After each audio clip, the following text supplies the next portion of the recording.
On se retrouve ce soir pour le lancement d'une souscription avec l'aide de la Fondation du patrimoine.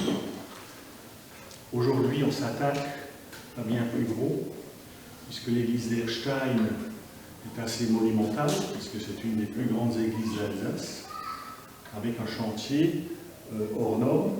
Cette année sont réalisés le clocher et l'année prochaine le reste du bâtiment.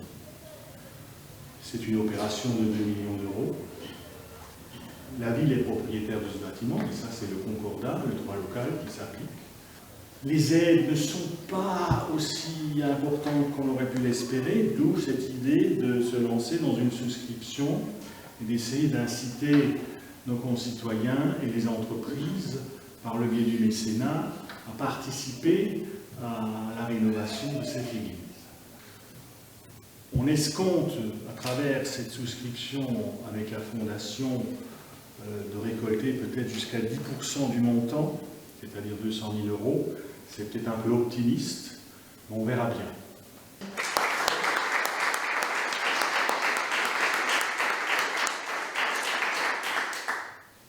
L'église Saint-Martin est une grande et belle dame qui, cependant, après plus de 160 ans, avait besoin d'un lifting pour retrouver toute sa majesté d'antan.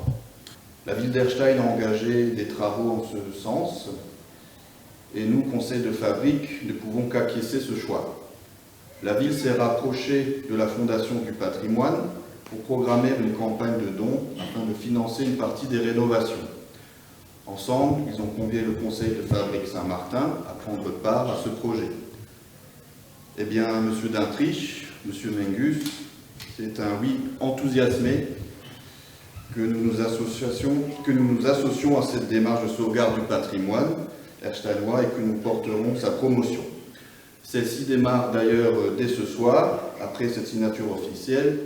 Nous sommes heureux aujourd'hui de lancer cette nouvelle collecte de dons pour l'église Saint-Martin d'Erstein en officialisant une signature de convention tripartite entre la mairie d'Erstein, le conseil de fabrique et nous-mêmes, la Fondation du patrimoine Alsace. La Fondation du patrimoine, c'est une fondation privée, reconnue d'utilité publique et qui existe depuis plus de 25 ans. Nos missions, c'est sauvegarder et valoriser le patrimoine, et en particulier aussi le patrimoine rural non protégé. C'est important pour le transmettre aussi aux générations futures. Sauvegarder le patrimoine, c'est aussi pour nous sauvegarder des métiers, des savoir-faire. On a besoin de ces métiers d'artisanat pour qu'ils continuent à œuvrer, et le fait de restaurer, c'est aussi de préserver, de créer des emplois